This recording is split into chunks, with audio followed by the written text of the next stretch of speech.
Single Simulcast is about a lot of things. This podcast may make you laugh, cry, or pound your fists into your desk. If you hear something you like or something you don't, leave a voicemail at 916-572-9016 or email us at singlesimulcast@gmail.com. 1. Single Simulcast. Hey, Leslie. Hey, how are you, Rashani? I'm so good. It is so good to hear your voice. I mean, Same. I just have a big smile on my face. Right? Oh my God, I've missed you. Which is also the opening lyrics to one of my favorite songs from Floetry, but, or no, Marsha Ambrosius. It was just her. But still, it's just, you have been a traveling lady. And I have. I think since the last time we've spoken, you have moved. Yep. And just been all over the place with the ladies, and also for events and whatnot.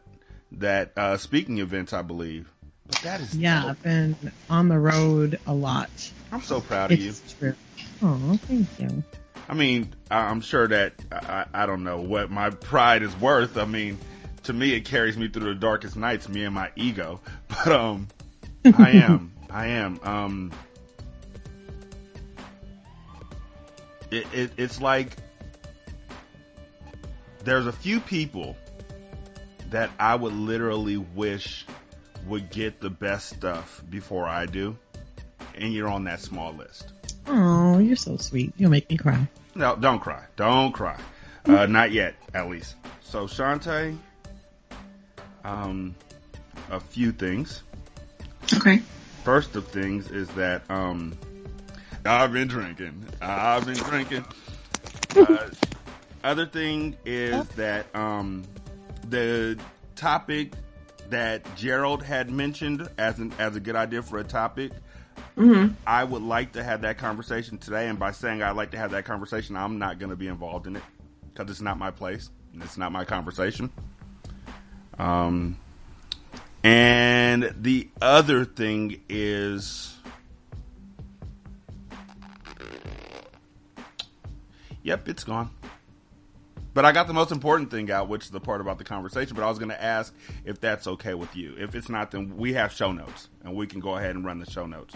But if you're comfortable with doing the topic that he was talking about, we can go from there. If not, then we'll wait until the day that you are comfortable and go from that point. The only thing about that is that I'm not really sure what angle to. It was such a broad thing that I really don't know where to jump in. And I guess I don't understand why you're not part of it. I can be a part of it. I can. I just don't want to be a loud part of it. Right. I don't want to dominate the conversation. It's not a conversation. Like, it's a conversation I can put my 1 cent in, but I'm definitely not going to put 2. Okay. Okay. It's just that part of like what he was. It's just like some of the stuff that he was asking. Some of my answer is just like, fuck these niggas. Like, that's I'm quite alright with that. I said it all the time. It's not a whole much to talk about. That's the title of my memoir. Y'all didn't know that? And I frequently said, I say it like T-Pain says it on the Jamie Foxx song, fuck these niggas. So I'm okay with that. Blame it on the alcohol. If you're good with that, we'll go. If not, I understand completely. Either way, I said that wrong. I am with you till the end of time. I got your back. I'll be a part of the conversation wherever you need me to be a part of the conversation, but I'm not going to dominate the conversation. Okay. So if you're comfortable having that conversation, we can open up the second part of the show with that conversation. If not, then we have show notes. Okay. Well, we can just figure it out when we get to the break.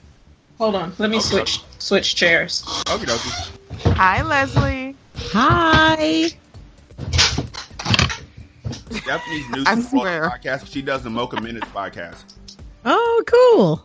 And it's just really refreshing to have another black lady's voice, leading a show, running a show, and just the fact that the conversations that they have on that show are just phenomenal to me.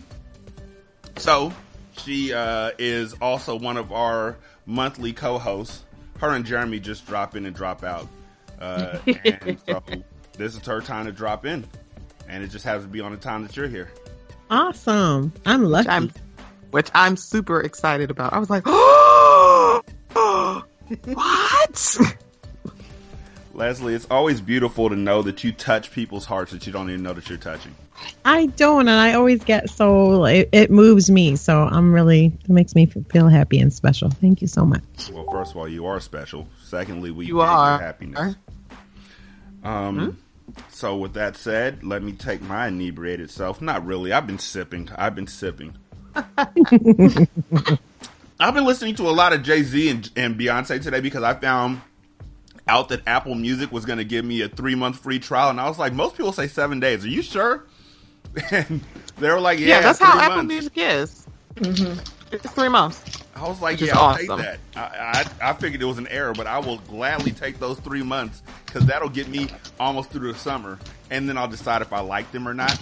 But as soon as I got in there, I found out that all of the music that left Spotify went straight to Apple. Really? Yep.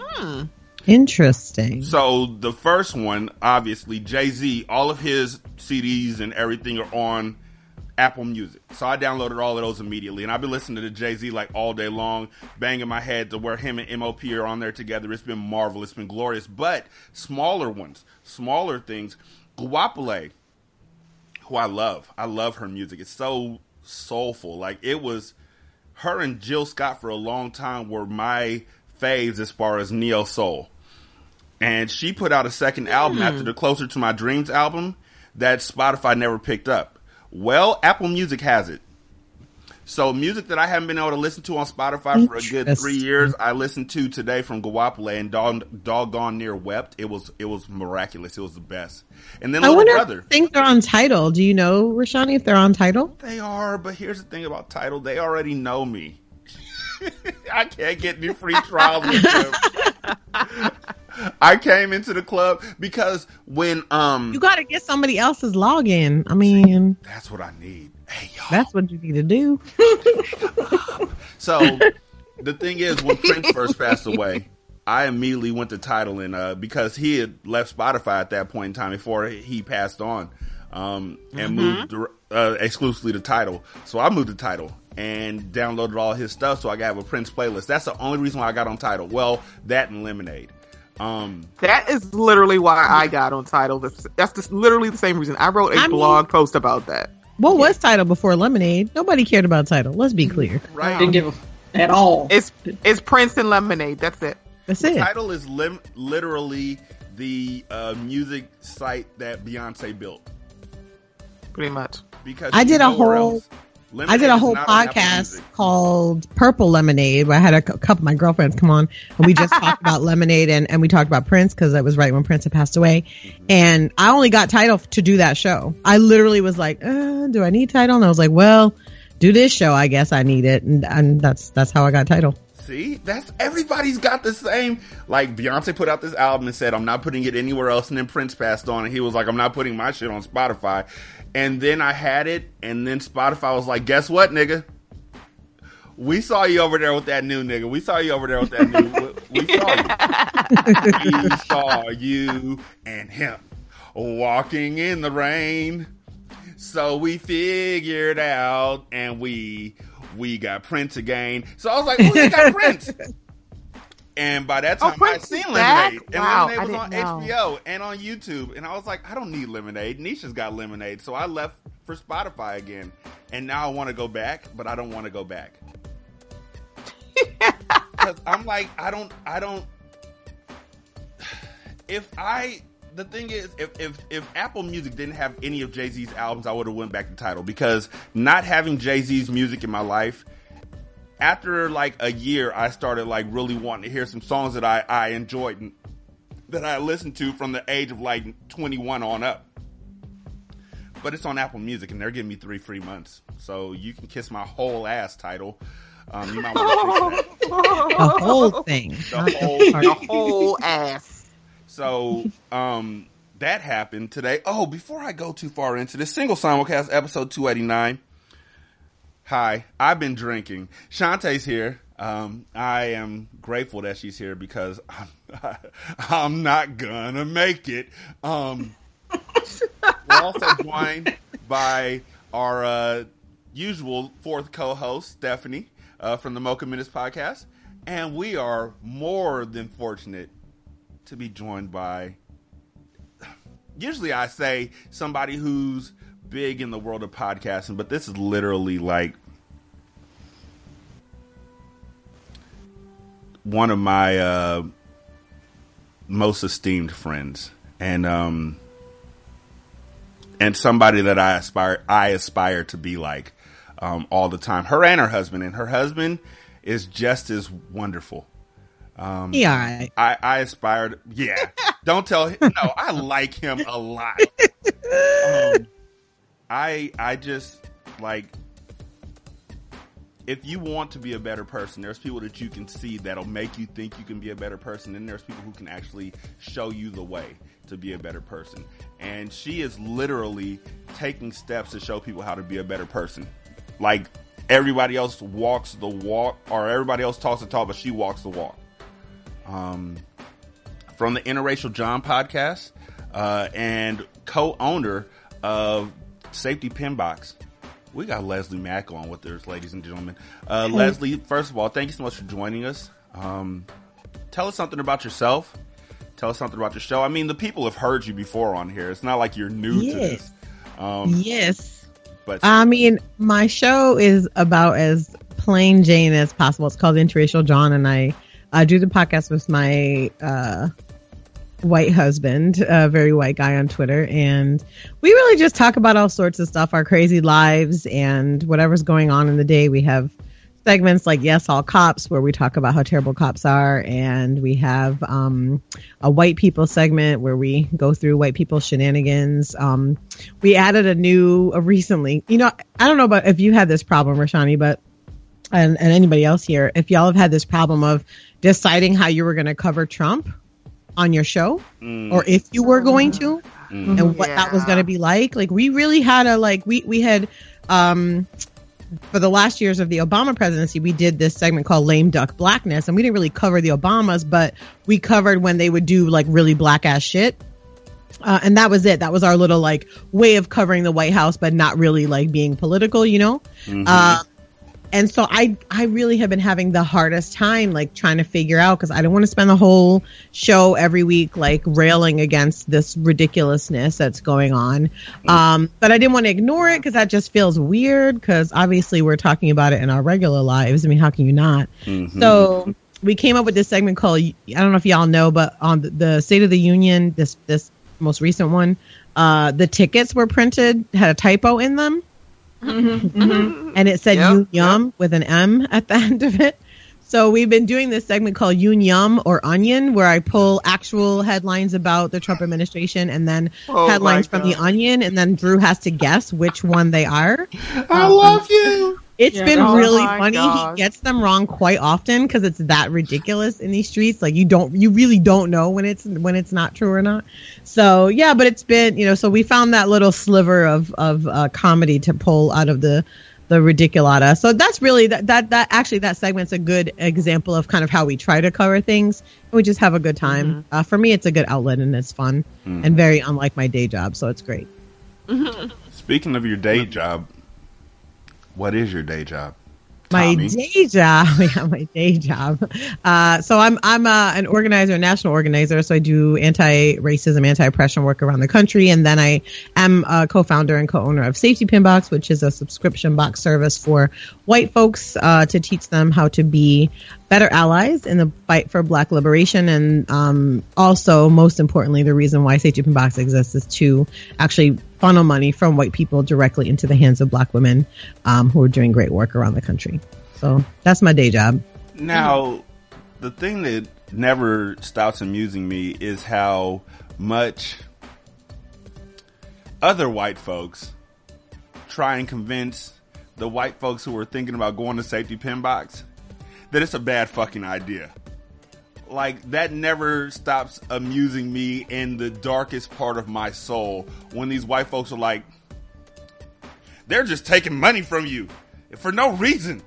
What are you learning from them? Well, first of all, respect. Fuck that shit. What are you learning from them that's yeah, good? Around reparations, you know? Yeah. I just, it never fails to amaze me how many people don't realize they need safety pin box and what they say about safety pin box. You know what I'm saying? Mm-hmm. Yeah. What's funny, I one of the things that I've really noted is that we don't, you know, one of the ways white supremacy operates is that it functions to really hide itself from white people, right? Because if they realize what's going on and feel bad about it, then they'll fight against it. And I really am always on the road. I leave again Sunday. I'm never home. It's terrible. Oh, good. It's truly a travesty. I've been an organizer for about 7 or 8 years now, full time. Yeah. Okay. It's been a while. It feels like crap. Yeah. And you know, I can actually remember how it got started. You can, Rashani. You can. Oh my God. Like, and it doesn't seem like it was that long ago, unfortunately. And I say unfortunately because it was all started because of an injustice done to a person of color. So, now to lighten the mood just a little bit, you and the esteemed and awesome Sharonda J. Brown and a few other ladies have joined together to form a super group. That's the way I look at it, because y'all get shit done. Like it's amazing. It's phenomenal. I like that. Called Sisters in the Storm. Yep, we sure did. And y'all shut down movie theaters. We did. We had, it's 8 of us. Ronnie Dean Byrne, Dr. Ronnie Dean Byrne is in there, and a bunch of other amazing Black women. And we've been friends. We met online, actually, digitally, and kind of formed this close bond with each other. We've been in this group chat for like 2.5 years. We talk every single day. We're very close. And we had been talking about like, we should do something someday. Someday we should have a project. We should work on something. And when we saw this movie was coming out, we were like, "Oh, this is cool to kind of get, especially centering Black girls and non-boys, gender not conforming Black children, to be able to go see this movie if they weren't able to afford it. Especially after we saw, everyone's response to Black Panther and getting kids to be able to go see that. So we just thought, well, what if we just raise some money and we're all in 8. It was amazing. It was fun to do it, but actually being there and interacting with all of the kids and their parents. And we had so many people, a grandmother and a mom and a daughter came, it was really just so rewarding and so wonderful for all of us. Are you going to do any more? I don't know what we're going to do next. I think we definitely will do something else. We try to keep things organic because, our friendship is what kind of leads things forward. We didn't form as like a project-based group or anything, but I suspect we've been throwing a few ideas around. So I would suspect that you'll hear some more from us in the coming months. For sure. Yes. Okay. Now let me see. Oh, yeah. I almost forgot.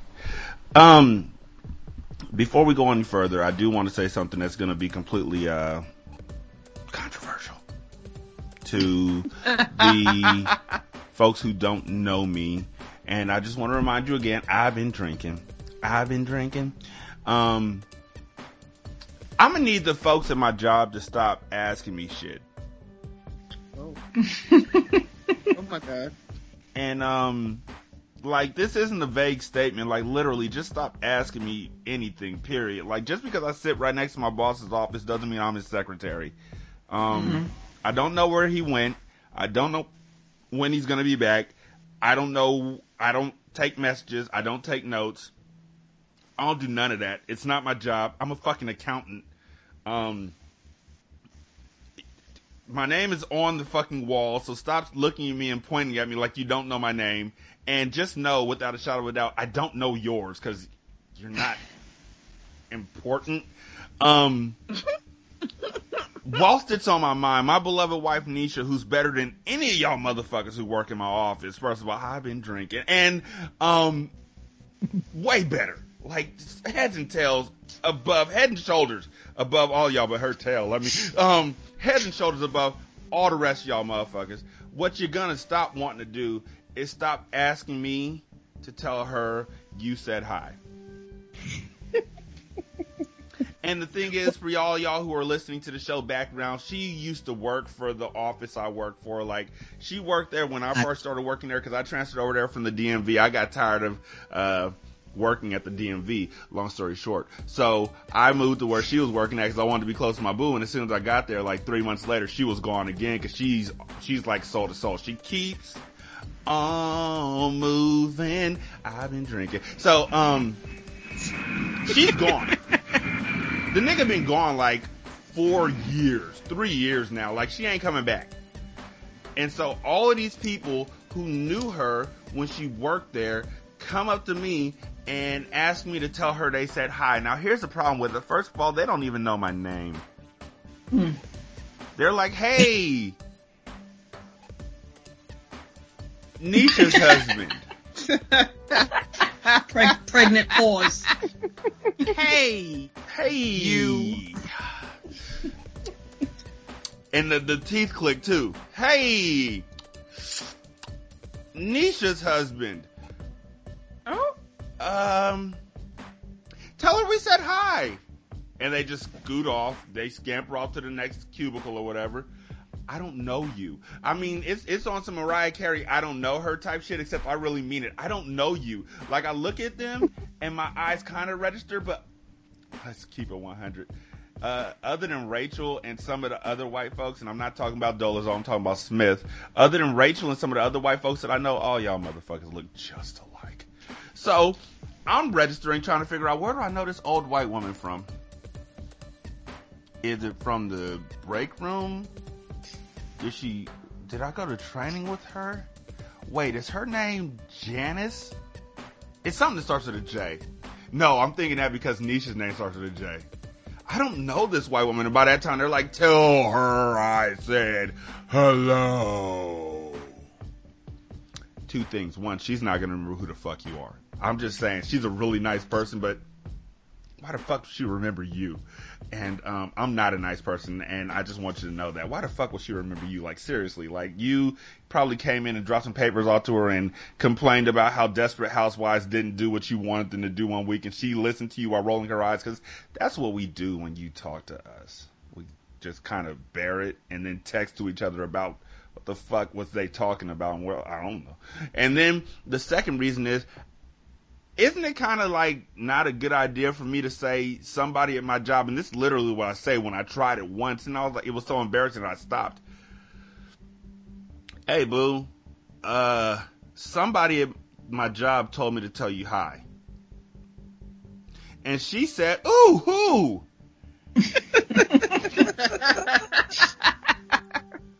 And I said, somebody. It was a woman, like a white woman, old, big head, teeth. She had teeth. I remember that. And earrings, like, and she wore a shirt that was like garish. That's the description I give of all y'all white folks in my job who tell me to tell my wife that you said hello. Because it's not really asking. No. It's not really asking, you know. It's not really, hey, can you tell your wife I said hi? Because in that situation, I can say, fuck no. I'm not going to do that. Why the fuck would you tell your wife I said hi? Like, no. Like, she's not going to remember you. You say, tell your wife I said hi. Which puts pressure on me to, first of all, remember you. Secondly, remember to tell her. And then thirdly, to care. And I don't want to do any of that. I just want to sit in my cubicle, pay my bills, and then play my Nintendo Switch. And watch Scarface. Okay, so I have a question. Yes. Have you ever like been asked, "Hey, tell your wife I said hi," and then not said anything about it to to Nisha, and then Nisha says, "Oh, so and so said, that they saw you and wanted you to tell me hi," or something? Like, has that ever happened? You know what? Strange that you would ask. Gather around, children. It's story time. So, a woman, it's always white women. No men say, "Tell your wife I said hi." I don't know why. I wouldn't be insulted by it because she worked with guys, but I think that they just think that I'd be like a black guy would be like, "Why the fuck you know my wife?" Like, they didn't work with one another. So, a white woman comes up to me and says, "Tell your wife I said hi." And I said, "Okay, fine. Whatever." And that was the day I had basketball practice because I'm still coaching. Leslie still got, like, teams, multiples. You always will. Come on. Right? And so I went to practice, picked up the kids from school, first of all, then went to practice. Practice went till like 8:30, 9 o'clock at night. Came home, got something to eat, and I'm sitting in bed with Nisha watching like something. Might have been Scandal. That was back when it was good. Personal opinion, I've been drinking. But it's really not good this season. Let's be honest, y'all. Like, against the older seasons, like, this one just needs to go home. I mean, it is. It's the end, so. Yeah, but the end, like, just like, if I'm writing a final season, I'm gonna make it go out with a bang. Like, everybody dies on this motherfucking album. But, so I go home, and I'm sitting there with Nisha, and I'm like, I was supposed to tell her something. Ooh, Olivia's going in on Melly. And so, I didn't. A couple days later was our Christmas banquet at my job, and Nisha has an open invitation to go. Mm-hmm. And so she went because, it's free and it's food and it's good food and it's free. And she went, and the white woman came up to her and was like, "Hey!"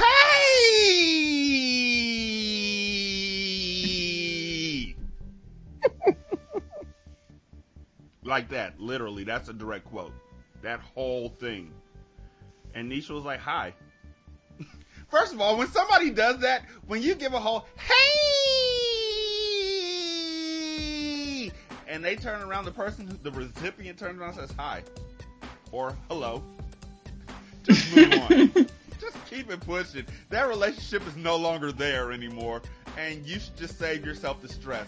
But she didn't read the note cards, and so she came up and she was like, "Blah blah blah, blah blah blah, blah blah blah blah blah, blah blah blah," and Nisha was like,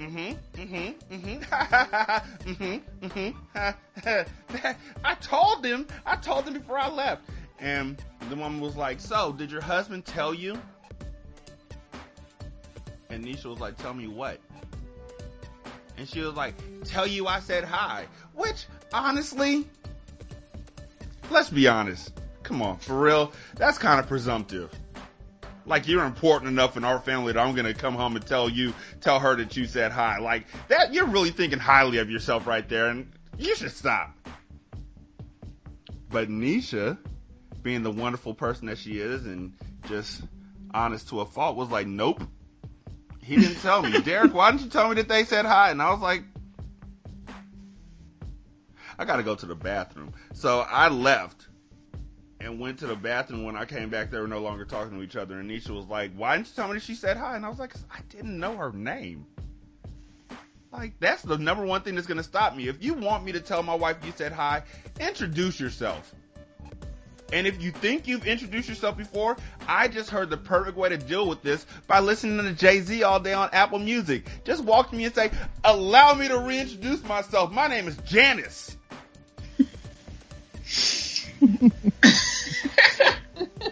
And then I'll know. These white people should just be wearing name tags, really. Very much so. Right? You know what? I called a white woman Becky because I really thought that was her name. Did she take it personally? She took it so personally.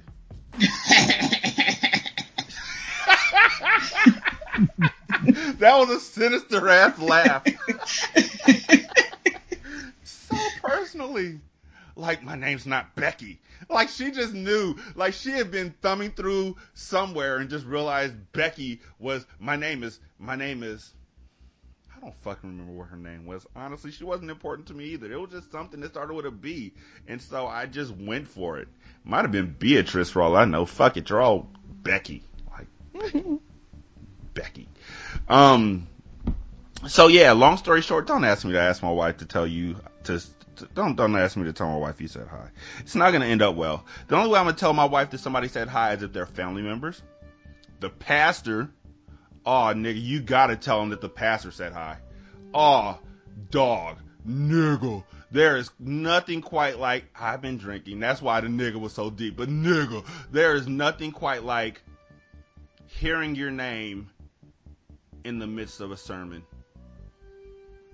to know that you done fucked up now. I've heard my name twice now. And both times I was asleep.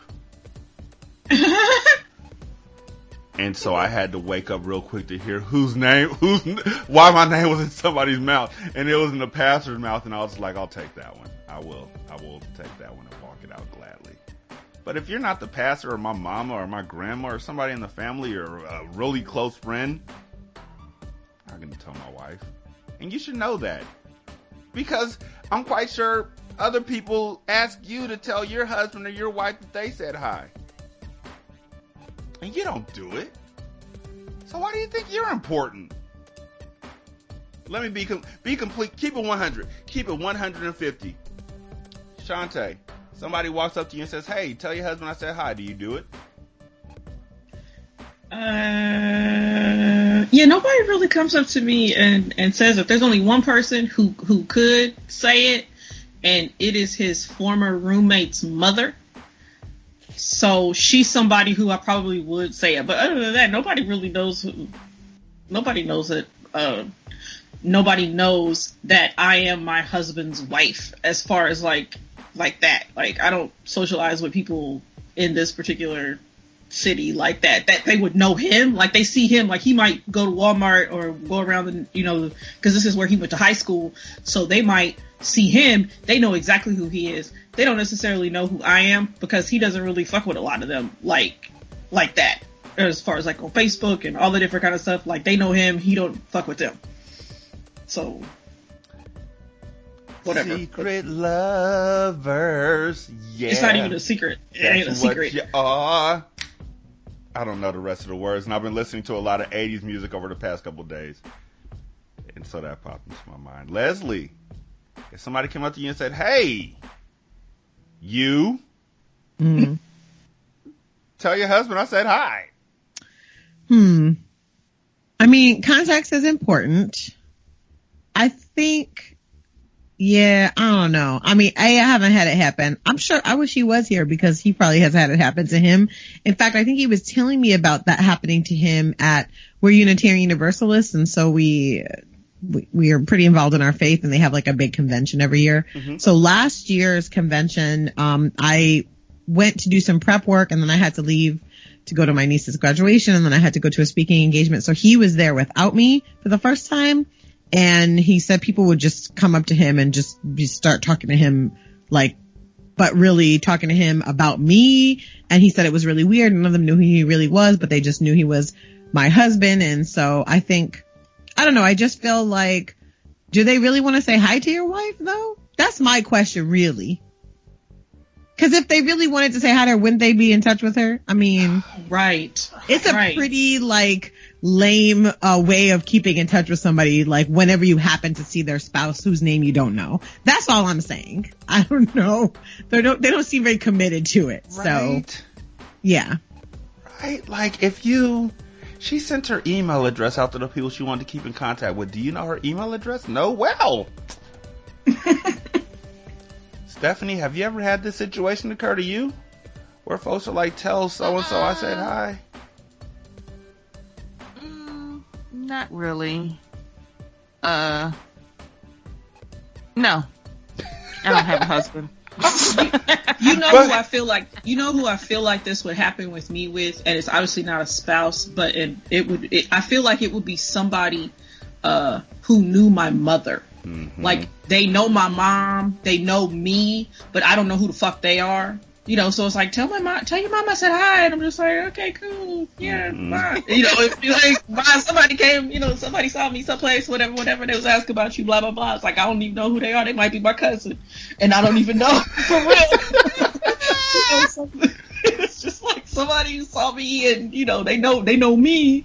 I feel bad because they actually know who I am enough to say, hey, tell your mom I said hi.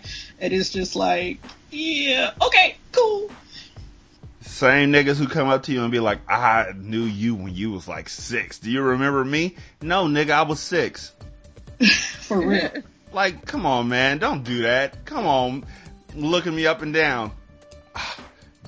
I've known you was 6. You grown up. Like, what? What? Come on now. I'm not going to call you auntie. This is what? What? Do you remember me? No, because I was 6. I'm 38. What? Why aren't you dead? Like, what? What? This is awkward. You know what? I'm going to go back over there and don't follow me. Please. Just stay here for a second and just think about what you've done, okay?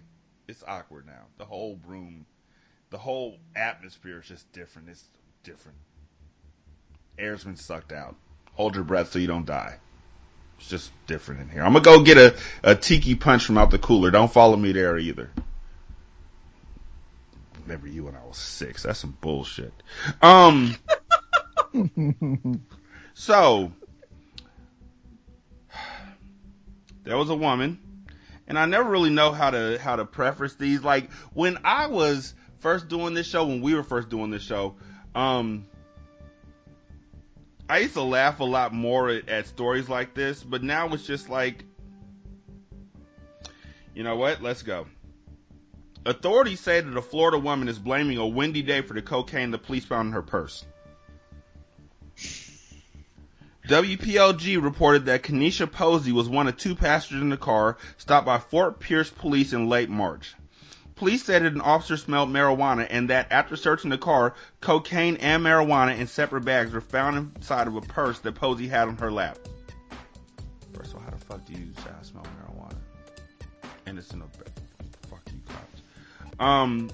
Authorities say that they questioned Posey about the drugs, and according to the police report, Posey responded, "It's a windy day. It must have flown through the window and into my purse." Wow.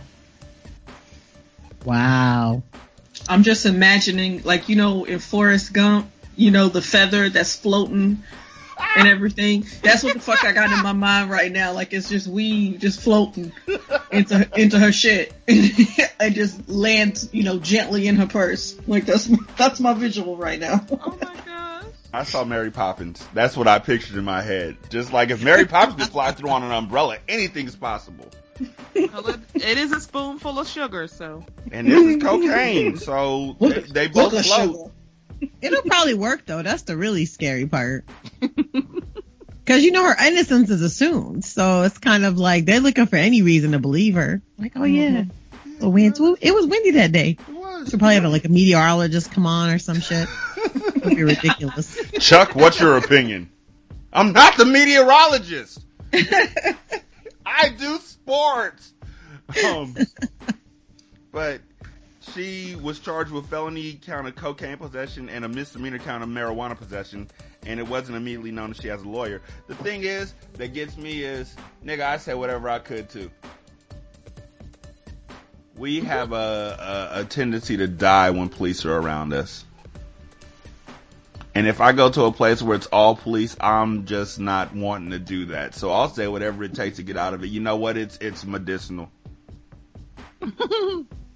Medicinal cocaine. I like it. Medicinal cocaine. You know what? I need it for my,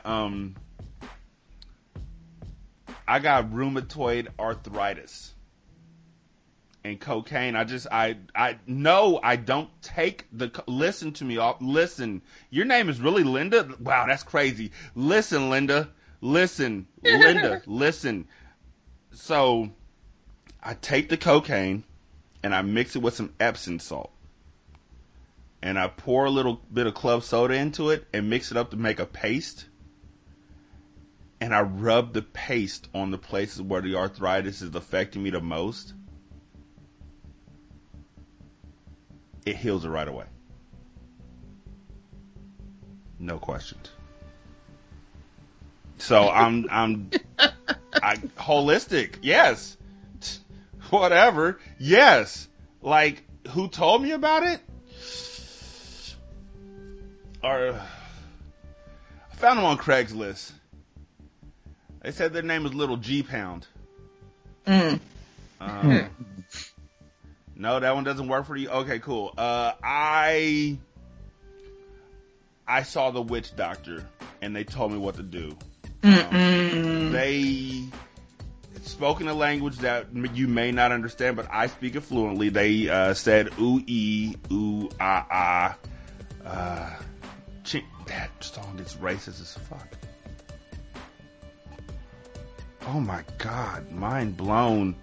Another childhood memory crumbled. God damn it. I used to like that song. Oh man. Because Alvin had the high-pitched voice. But yeah, no, I would just say whatever it was to get away from the police. If it works, it works. If it doesn't, you're going to jail. So, like, it's like any way it goes, you're looking at jail. You may as well throw any pitch you can. Sometimes you hit that full court shot.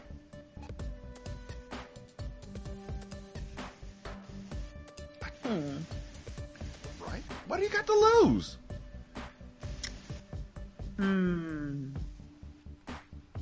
As I told my kids, the only shots you miss are the ones you don't take. Facts. Shoot that shot. Nigga, that a duck flew over my car and dropped the cocaine. As it landed on the roof of my car, a temporal hole appeared in the roof of my vehicle and teleported the cocaine through the roof of my... Are you listening to me? Through the roof of my car, officer. Then the wind, because we had both windows open, then the wind blew it directly into my purse. This is God. Don't be mad at me. Be mad at the Lord. Remember? See, she was trying to put everybody on to those cocaine carrier pigeons. Nobody don't know about them. You just try to build a business. See, if you had looked up, you would have saw Ouncer. He just flew off. Like, she just flew away. No? Okay, fine. I'm gonna go to jail right now, but I just want you to know that this some bullshit. Because it's literally not my fault that somebody threw a frisbee that had cocaine taped on top of it that flew through the window of my car, and then the tape wasn't strong enough, so it fell off and fell into my bag, and I wasn't looking because I was playing Words with Friends on my phone. So I was looking down away from my purse, and I was looking this way towards the door because I didn't want the glare of the light to shine in my friend's face because she was driving. And so I didn't even see. I don't know how the cocaine got there. Do you know how it got there, officer? You're known for stashing drugs in people's car. How you know what weed smells like, officer? Have you been smoking, officer? Time to make a citizen's arrest. Right? Hey, officer, I'm going to get out the car real quick. I'm going to need you to walk down that line and touch your nose. Don't ask me questions, Mr. Smoky Pants. Just walk. See, that's how you do it. You change the subject on their ass. If they're high, they'll fall for it. So, this is under the category of Fuck Fox News. Oh boy. Fox News has accidentally broadcasted a graphic showing that they are the least trusted major news network.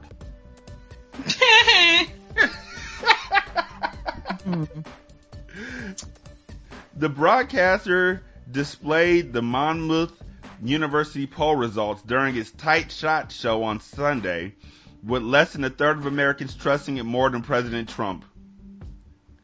By comparison, almost half of the Americans trusted CNN, the president's most hated news source, more than him. And 45% of people questioned said they trusted CNBC more than the commander-in-chief. The blunder appeared to spark minor panic in the studio. Can I just say, I believe the Onion more than I believe Trump. You know what? So does Drew. See? I failed that game. I'm like, oh, that's totally true. That's totally true. Oh, that's not true. Oh.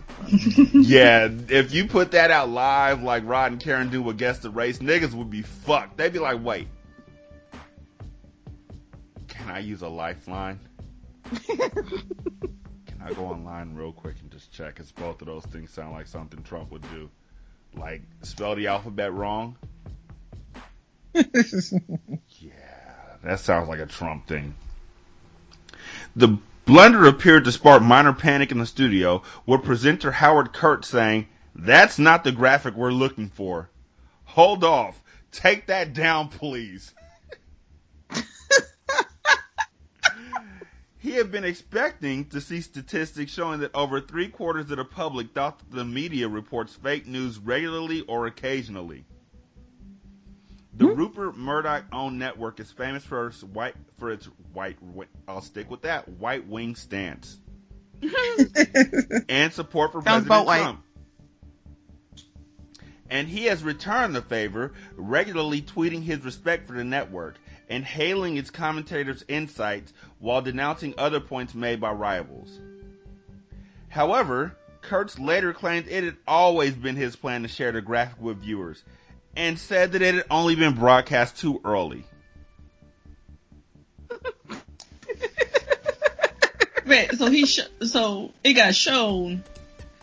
They felt some kind of way, and then tried to flip it and say, "Well, we was gonna show it anyway. Mm-hmm. You know, we just didn't show it at the right time. You know, we was cool. We was cool with being the least trusted, news channel in America." Yeah, we showed it at 6:45 p.m. We meant to show it at 9:45 p.m. How do those dark people say it? Right. See, what had happened was we were gonna show that to close the show, and y'all just got a sneak peek of the real. 'Cause we get real here. We keep it 100. Sorry, I'm getting worried. We meant to show it after Maddow, not before. I'm getting news in my earpiece. I'm so sorry. Apparently, the Negroes say 100. Also, when you asked me a question, I was supposed to look at you and say, "What's happening?" What? It never fails to amuse me how Fox News gets in these situations, and then they're like, you know what? We have no excuse for this, but white folks believe us when we say it wasn't our fault. 'Cause they do. 'Cause they know they will. will. Duh. It's like they have taken all of their meds. They are on all of their drugs. They've sipped all of the Kool-Aid, so they know. It's like, we can keep doing this because y'all stupid and y'all gonna keep believing this. So, I mean, what's the point? Exactly. I mean, why not? You only miss the shots you don't take. That's the most important thing to think about right now. What was going through your news when you read that story and then made up that remark? Sir, I'm over here in the corner. What's happening? What was going through your head when you came up with that excuse? I'm going to keep it absolutely 100%. I said that wrong again. I said, oh, jeez. What's happening? I'm going to keep it 100. It's fake news. It's all fake news. This show right now that I'm doing, April Fools,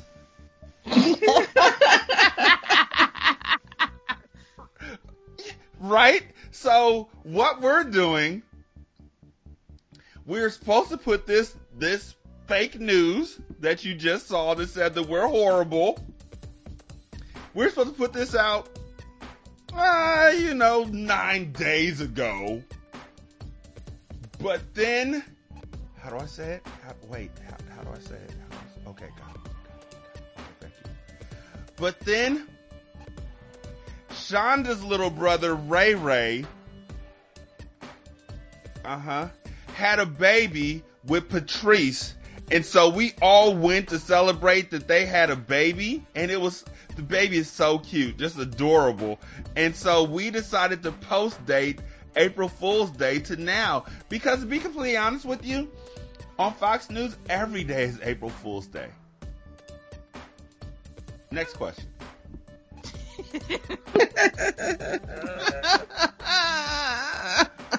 Multiple fire units, including an urban search and rescue unit, responded to East Hollywood today to help a man believed to be about 70 years old who got a personal body part stuck between slats of a park bench, authorities said. Okay. Yep, I've checked out. The firefighters quickly freed the man from the bench, Los Angeles Fire Department spokeswoman Amy Bassman said. The incident was reported at 3:08 p.m., and she could not provide details about the personal body part or how it became stuck in the park bench. The man was taken to the hospital after he was freed, Bassman said. That is one curvy ass bench. I just want to know how he got his elbow stuck in the bench. Right. Elbow. Personal body part. In like huge quotes. Mm-hmm. Elbow. Big ass elbow too. He must not have had a very big elbow. Well, he might not have at first, but it grew once it got through the slats and he couldn't pull it back. Well, wait, those slats are pretty tiny. They are. Wow. I'm trying to figure out like what happened, and part of me is thinking like it was like the balls, like. Because I'm trying to imagine like how does one get body parts such as those, because that's what the body part is. It ain't like you got his finger stuck in there or whatever. But what I'm trying to figure out is like, okay, obviously you could stand in front or you're behind the bench, and you could have, obviously if it was the penis that got stuck in the slats, which is just like, why are you doing that? But I was thinking that it had to have been something that happened during like a sit down, because this person is in the sit down position. But then it's like, why? And then it's also like, how much do you have that could reach down there for it to get stuck? Like, well, maybe. Well, did you stick it? Like, did you stick it in there on purpose? Were you just like? And then I'm thinking about splinters and.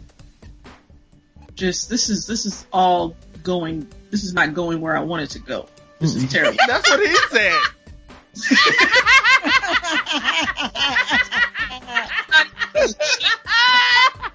Like a park bench isn't even a legit hole. Like there's slats. Like there's nothing. It doesn't even come across as pleasurable. So like, and then I'm wondering like, oh man, what if he had like. Some of those like really short shorts like from the 80s or something. That's the thing I was gonna say.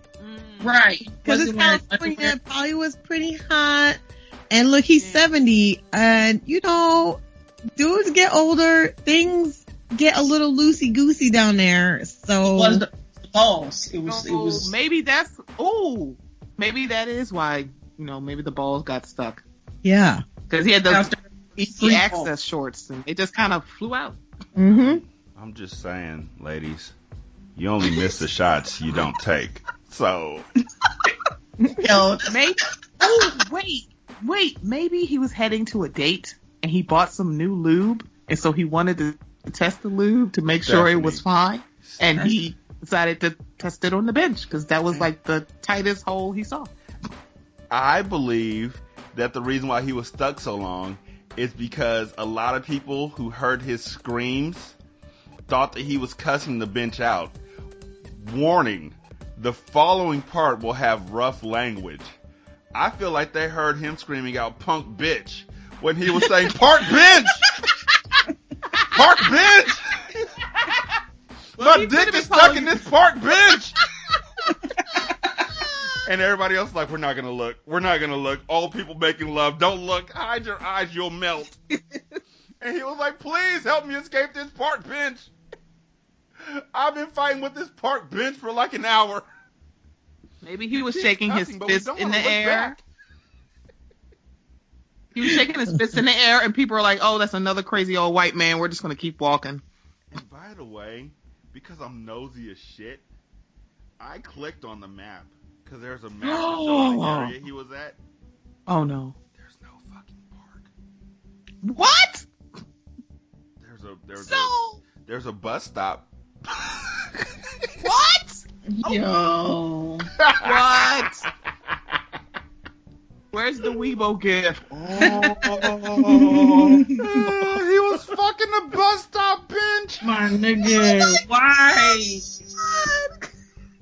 Nigga, Oh, I what can are you picture doing? it now. What we doing, fam? What we doing? Fucking on the bus stop, sucking on a lollipop. Yo, you know what's messed up too, man? You know, older people, man, the elderly, they mad lonely out here too. And this is not okay. This is not okay. Oh man, and he was probably like, I've been watching you. Don't walk away.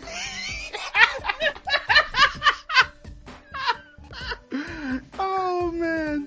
But we don't know for sure that it was his dingling or his balls. It was the personal body part. But just one part? That's why I was like, as if it was the balls, wouldn't it be parts plural? Plural. Oh no. But I want to know what body part isn't personal. I'm like, Yeah, it's that's on your the other person. thing. right? That's another good question. Like, what? Apparently, no, I have nothing. Like, I can't even think of anything. And I'm just saying, if his leg had gotten stuck, they would have said, dude's leg gets stuck in park bench. Not personal body part. Nigga, it's a dick. Say dick. If you're talking about Richard Nixon, you'd say tricky dick. Say dick. What is so scary about the word dick in print anyway? As it is, I said dick in print. As it is, it's a name. My son, Kid Awesome, stopped me a couple days ago to remind me again out of no fucking where. Because that's how 10-year-olds who, he told me, Dad, I'm 11 now. And I said, no, you're 10. He said, I'll be 11 in a couple months. So that makes me 11. Okay, cool. You're 10. So for a 10-year-old to pop up out of nowhere and be like, Dad, that's a really bad name. I was like, what name? He said the one that's short for Richard. And how does it become Richard? How did Richard become that? And these are all questions that I can't answer. And so I was like, I don't know. But if you could say Dick, like we talked to Dick Cheney, you can say that this dude's dick got stuck, and you can say this dude's balls got stuck. Stop being scary. Boss up. Say dick. Dick. Man up or lady up and say dick. And tell us what size it was, because niggas is curious. Like, seriously. Wow. Like, if it was only like 2 inches, don't be scared to reveal that kind of shit. Because I'm trying to figure out how to fuck this shit No. park bench.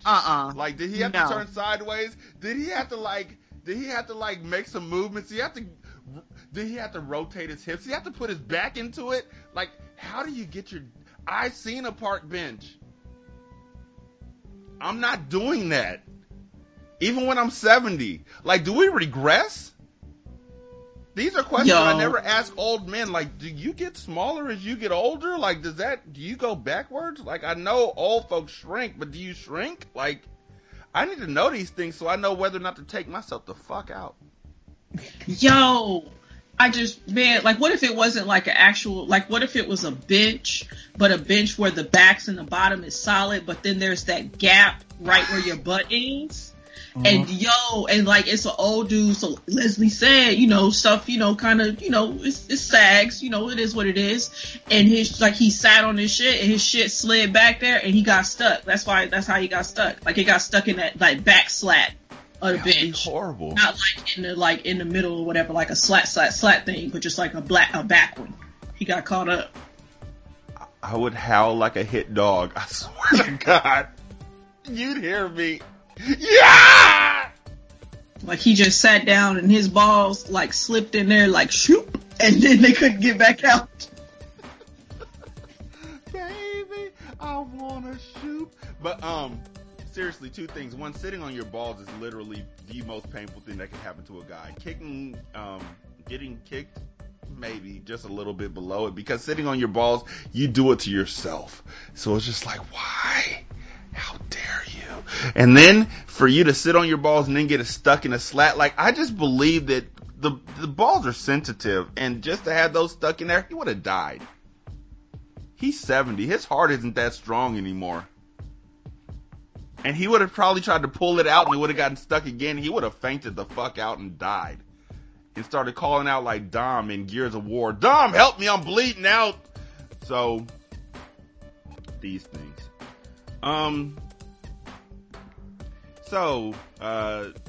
This one is more for you, Leslie, because it's where you used to stay at back in the day. Yes.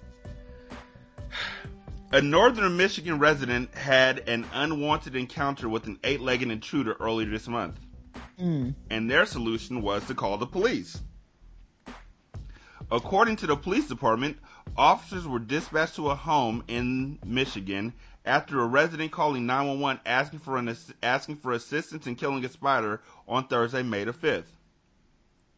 Despite the caller's seriousness with the issue, the caller was quickly informed that killing a spider is not a police matter, and their calling of 911 constitutes misuse of their emergency system.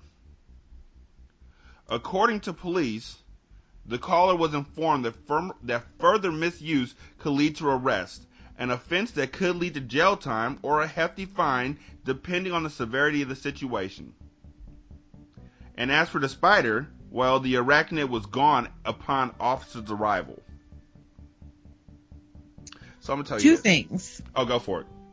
First of all, this sounds completely reasonable to me because spiders are the devil, and I think that, you should be able to get help for whatever. But I'll just tell a quick story about my own encounters with wildlife and police in Michigan, which is, oh gosh, I don't think I've even told this story on our show. So anyway, we came home from going to dinner one night. We get home, we let the dogs into the backyard. They are making some weird sounds back there. We have 2 dogs.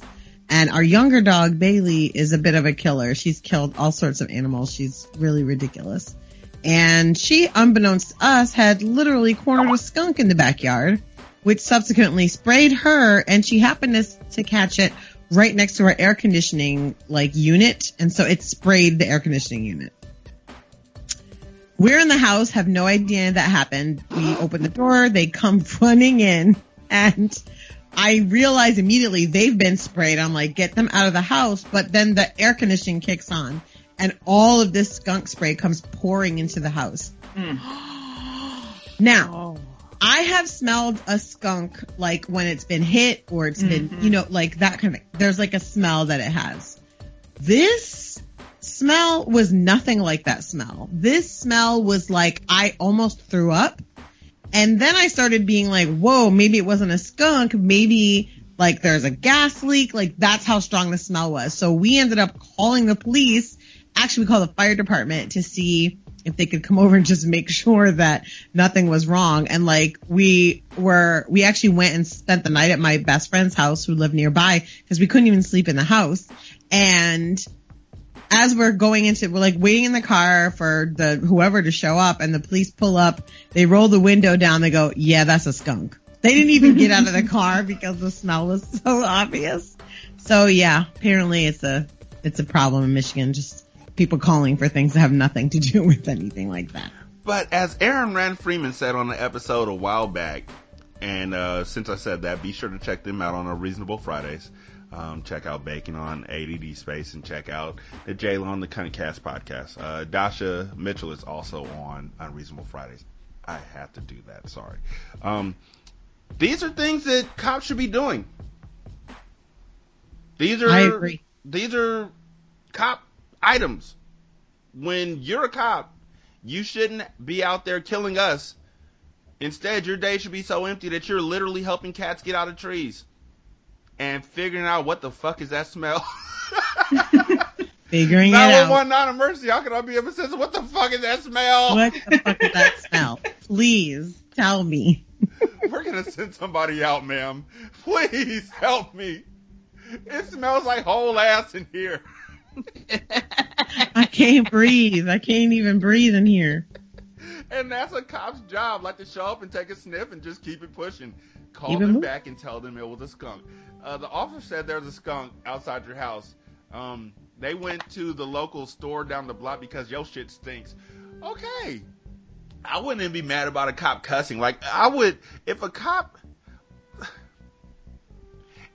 was which doesn't work, like it's an oxymoron, but if a cop was a good cop, I literally would be okay with them being the most down motherfucker in the entire world.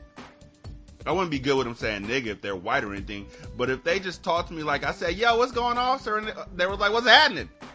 I'd be like, that's a good ass cop because he ain't killed nobody ever in his entire life, and no other cop has killed anybody ever in their entire life, so this cop is down. But instead, fuck that. Like, those cops pulled up to your house and were like, that's a skunk, and you're just lucky they didn't shoot the skunk. Also, when they didn't come to help out the caller with the spider issue, they're lucky that they didn't burn the house down. Because that's the logical next step. You didn't believe me about the spider, I'm going to show everybody. Like, the spider's right there. Hold up a match, house burns down. It was worth it. It sounded like a black widow. It sounded terrible. And you never know what spiders are going to do anyways. Sometimes they be looking real mean. Right? Like, there's a Fangs spider. and things. I don't know. There's a spider who keeps building stuff on my mailbox. Like, every year. And I think I kill it. But then another one comes back and they always park their happy asses in the same place right next to my mailbox. And I'm getting tired of it. And so I'm just going to stop checking my mail. Fuck it. It's just bills anyway. We got automatic bill pay. I don't need to know this shit. Y'all can have the mailbox. Like, bring my mail to my house. Bring my mail directly in front of my house and just put it in a rubber band and drop it like it's a newspaper or something. Because there's a black widow. I opened up my mailbox once, which has to be opened by a key. You know, you have to put your key into the mailbox and turn it and open it and all that. It's a community mailbox sort of thing. There was a black widow inside of my mailbox. How the fuck did it get there? You can't tell me it wasn't waiting for me. Assassin spider.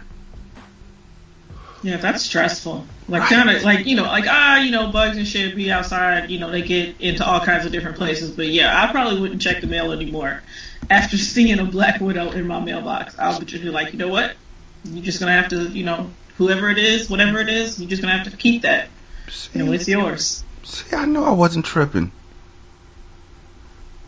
Target customers in several states are discovering white supremacist propaganda with the phrase, it's okay to be white, tucked inside of their boxes of diapers, according to the Anti-Defamation League. The laminated index-sized cards containing the racist message have turned up in Pampers and Up and Up brand diapers in Washington, D.C., Florida, and Tennessee. On the other side, the card lists websites of white supremacist groups, including the Right Stuff, the Daily Stormer, and the Traditional Workers' Party. Tad Russell found the message inside a big box of Pampers he bought for his 3-week-old daughter from a Target in Tennessee last month. Picked up a case of diapers because you don't want to get the small package, you want to get the big package. So I picked up a box of newborns, he said. Diapers come in these 2 big plastic sleeves. You pull those out, and I noticed something drop and fall. And I know sometimes companies will put coupons in boxes. But he was shocked after reading the card.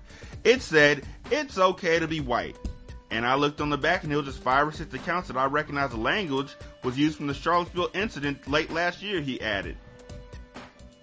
Target and Pampers are both investigating the incident.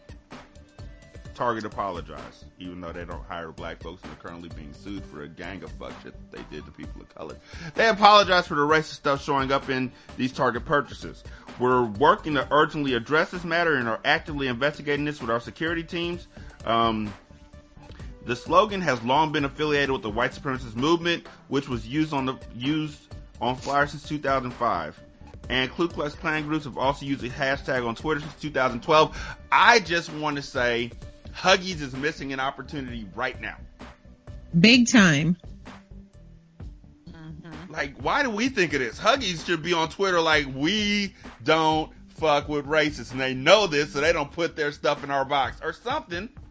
Like, there's all this opportunity. You only miss the shots you don't take. What the fuck? Yeah, I don't know, but then it's like, well, I guess the question is, like, how are these cards getting in there? Like, when, as far as the timeline is concerned? It's like, are they getting in there after everything's been manufactured and somebody's going into the store, dropping them off, or is somebody doing it like, when they get working at the factory as they, get put in? Because I remember it really depends on the box. Like, obviously the box at the top of it, it's closed. It's sealed shut. But if you flip it over, sometimes there is at least an inch section that isn't closed that you can kind of reach, and you could put your finger in there. You could stick something in there if you wanted to. Sometimes it's taped.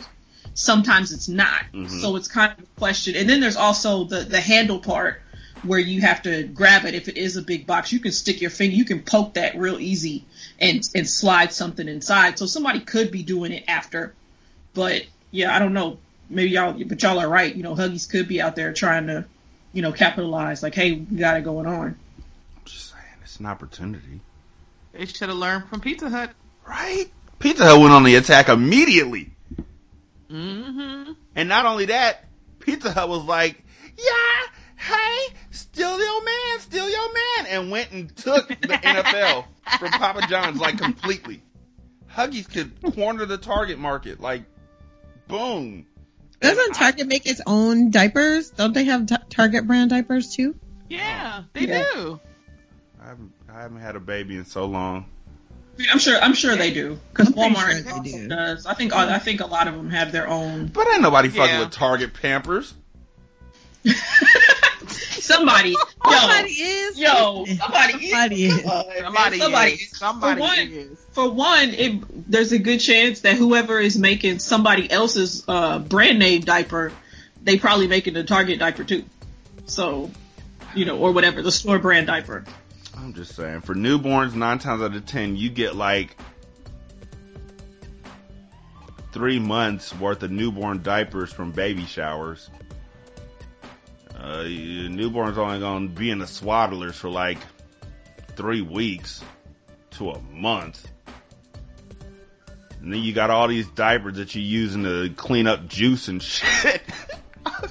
First of all, I just want to point out the fact that this dude was adamant in saying, yo, we got the big pack, because if you get the small pack, you's a motherfucking dummy.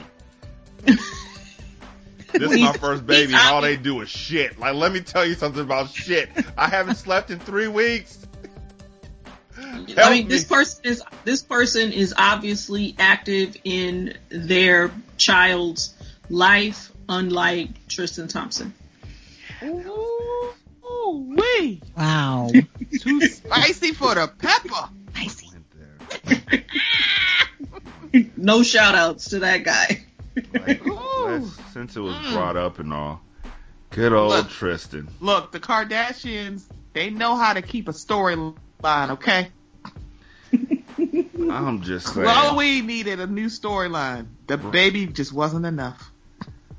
And right here, right on the corner, inside Tristan Thompson's night with curvy Instagram model. Like, she doesn't even get a name. That's fucked up. Ooh, it's more than one. Pregnant Khloe Kardashian's NBA star, soon to be baby daddy,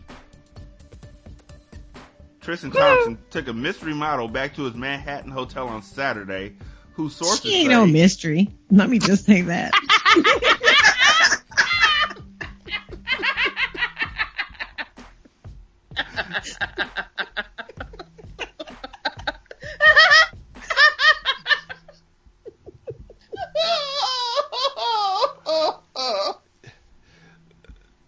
Just go on IG. You'll find out who she is. What you mean? Check the bios with the planes in them. Find her. Wow. Cleveland Cavaliers star Thompson has been dating Chloe since 2016, and their first child, a girl, is due any day now. But the baller was spotted at his team hotel with the petite brunette on Saturday night, Lonnie Blair. Witnesses say that Thompson and the model spent about 4 hours at the Cavs 5-star hotel before they emerged together, with Thompson sporting a different outfit. Nigga, why you stupid? Brother, you gotta come on, man. You know they Is this your first time cheating? Like, nigga, what? No, it's not. Didn't nobody tell you? Look, you with a bunch of NBA niggas that do nothing but play basketball and cheat. Like, I've read the books. All that, like, what? Like, nobody told you? Put on the same fucking... Why? Why change clothes? Maybe it was a disguise. Oh, I'm not Tristan Thompson. I am clearly J.R. Smith. Bull. The pair was then photographed on their way to Meatpacking Private Members Club Soho House. Then at 5 a.m. on Sunday, they returned to his hotel, where witnesses say he was seen looking around cautiously and holding the door for her before they entered the hotel, heading to the elevator together. Then, at around 8 p.m. the next night, the model was spotted leaving Thompson's hotel in the same exact outfit. See, that's how you do it. But not the next day. In the same, because that's noticeable. Yes. He shot his shot. He didn't miss. In the same exact outfit, clutching a stuffed Louis Vuitton overnight bag. They are the worst. Overnight bag? What? Wait, you got an overnight bag? An overnight bag? But you gotta stay ready, so you don't have to get ready. So she was out But there. you don't even have the opportunity to be like, oh, it just happened. Once an overnight bag is in the mix, I'm like, nah. It just happened 5 days in advance. It just happened, and I just so happened to be completely prepared for all my meetings I had the next day. I had those exact clothes with me. It was great. Well, see, what happened is So lucky. It was so lucky. You know what? Maybe her whole thing was, you know what? I gotta, I'm doing whatever I gotta do. That's on him to make it look like however it needs to look. I have a go bag because I saw a movie where it was suggested that everybody should have a go bag, and I have a go bag because haters be hating. And by go bag, we mean hoe bag. Exactly. What's in there? Everybody had their thought phase where you had your hoe bag, meaning that you had a change of underwear, you had soap, maybe you had your own wash rag, you had a toothbrush, and you may have a change of clothes. But sometimes you don't need that in the whole bag. You just need to make sure everything's fresh, because you basically take the clothes off as soon as you get in the door. So you can just fold them somewhere, because no, that's not necessary. Or so I've read. Mm-hmm. So I've heard. I heard that's how it used to be done. There was a TED talk on that. That's what it was. A TED talk. It was after Lovey's, guys. I guess you guys didn't stay for that one. It was right after Lovey's.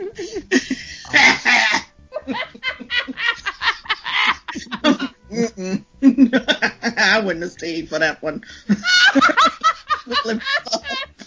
No. Okay, anyway. Video also circulated online of Thompson apparently canoodling. Yes. It's such a great white media Talk word. about it. Canoodling. Noodling. Canoodling. I'm gonna canoodle. With the brunette, you know that won't work in Words with Friends, right? There are certain words that don't work in Words with Friends that should work, like canoodling and That's really the only one I got right now. I've been drinking. I'll think of a ton of them later. Because when I only got like 4 letters left and I'm losing by 50 and I'm looking for a way out, yeah, there's a ton of fucking words that don't work. Bae. Video also circulated online of Thompson apparently canoodling with the brunette as they also partied at NYC's rooftop hotspot PhD on Saturday. Hey, we're trying to have an affair here. Let's go everywhere. Let's go everywhere where the paparazzi generally are. Because it's Cleveland and it's really, there's so many people they want to follow out here. Let's go to all the hot spots. Okay. Can we get VIP status no, they were in NYC. Oh, they were in New York. Okay. So let's go to the rooftop hotspot PhD on Saturday before they headed to the Soho House, in which he puts you don't give a whole damn. Right. This is New York. You can do that. This is when you a Cleveland nigga that cheat in Cleveland and think you can do Cleveland shit in New York. That's exactly what it is. And because you used to just be cheating on, people that don't nobody care about. Not that you don't care about them, but the world didn't. And now you in a different area now in your life. Yeah, it's a different world than where you're coming from. It's like in Cleveland, they only follow around LeBron. So it's like, you fine to do your cheating. No, here's what it is. You're not LeBron. Here's what it is. In Cleveland, there's LeBron, and then there's 9 other black people. See? On the Cavaliers. In New York, they know all y'all niggas. In Cleveland, there's the one whose jersey got burned, and then there's 9 more of you and maybe a white guy. Kevin, tell your mom I said hey. Kevin Balls in my face, love him? Yeah, him. In New York, they know all y'all motherfuckers. And so, page 6 identified the woman as Instagram model Lonnie Blair, who didn't respond to emails. One source said, quote, she and Tristan apparently spent a lot of time together this past weekend. Fucking snitches. Blair has more than, here we go. Blair has more than 360,000 followers on Instagram and regularly posts pictures of herself in revealing outfits. Oh man, now I need to follow her. Interestingly though, she very recently turned her account to private. Chloe, who is home right now, is 9 months pregnant and expecting a girl by the end of this month. Literally, any day now she can have this baby. But didn't he do this to his other baby mama with Chloe? So I'm just trying to figure out. Yes. I'm just trying to figure out why she thought she was going to be the exception to the rule. Because Depeche Mode said it best. Never again is what you swore the time before. Like literally, the more you think about that line, the more fuckery it is. The time before this time, you said it was never going to happen again.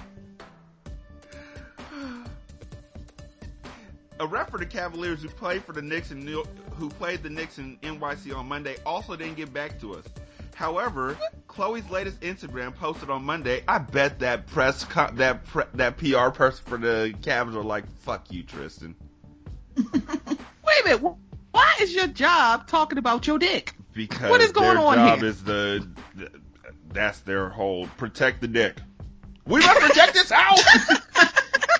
Again. Well, make sure he don't sit on any errant park benches. Then, just saying. Tristan, don't sit there. Don't do it. Tristan, no. No, Tristan, don't do that, Tristan. No. Don't put it in that hole. No. I just feel like the PR is just following Tristan from every spot. Tristan, we should go home now. Tristan, I'm tired. Tristan, you drove. Tristan, get away from me, Lonnie. Tristan, we shouldn't be here right now. Stop being a cock blocker. Shut up, Lonnie. Tristan, I'm tired. I want to go home right now, Tristan. The fuck is an Uber? Fine, Tristan. I tried. And then the next day, no comment. No fucking comment. This will be Thompson's second child. His ex, lifestyle blogger Jordan Craig, gave birth to a son after the baller had already moved on with Khloe. It just sounds like he's not good at being a good person. No, he's also 26. Try, Mr. Hit. 26-year-olds are pretty fucked up. Like he's mad young.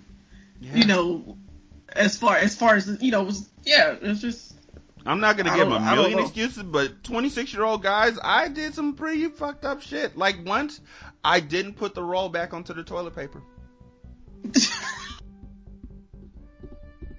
Once. I remember that. I'm ashamed. I also played the banker in Monopoly and gave myself extra money once. And is for real, but like, is this dropping because they want it to drop? Yeah, he wants out. Right. You know, not we are allowing this. I think, you know, they put out a whole, like they knew. Yeah, so it's just like, I don't know. Is this for, you know, because I thought somebody said like this was, it happened in October. They made it sound like in October. They also made it sound like this happened in October because then they were saying that the next day, Khloe Kardashian was posted a picture of a bunch of flowers. So it's just like, like here he is out here. So here he is out here messing up. And then next thing you know, here's a big old thing of flowers kind of thing. You know, so like, maybe, you know, but whatever. Oh, and you know there's another video. Probably because I think it was in TMZ, that's who had the video or whatever. But I do think that they also hold things to where it's going to be the most salacious. Because I feel like in October, people would have just been like, okay, girl, whatever. Like, just date this dude. Who cares? But now that she's about to drop this baby, it's like, okay, now it's going to make a big, you know, splash. There's something big enough to not leak this. I don't know. I don't know what they could give. You know what I'm saying? Especially since they have their own show. It's kind of like. Exactly. And there's another video with him and two other women. I'm like, I mean, it's like a snowball rolling downhill. I'm like, first it's homegirl. And then it's these other two ladies that are unidentified, but we gonna find them because Black Twitter's gonna find them. And so I'm like, wait a minute. Like you got homegirl and then you got these two women and one of them literally kept looking at a camera. I'm like, what's going on here? So I don't know what to say. He's stupid as hell. You can't do Cleveland shit. This is a Cleveland cheating shit. It's like I don't, baby. What you doing? I feel like her storyline of having a baby was probably a very good storyline, but you know, what do I know? I haven't been in a reality show for 10 years. I'm just going to stay away from all of this conversation because I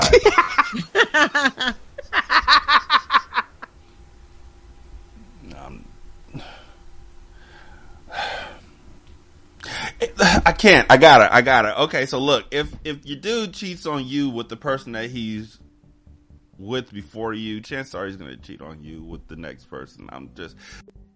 See, that's why he would have been the first one in line for them Conda guns if Killmonger came to the U.S. So... Listen. It's like...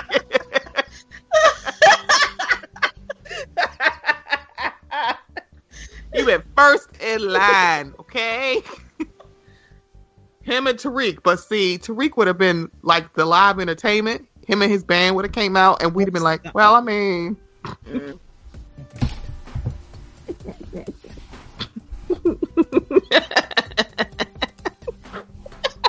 actually was one of the things I was thinking. Like, what if all the war dogs from Wakanda were all Hoteps? Oh. This is Single Simulcast. Don't know by now that you slip.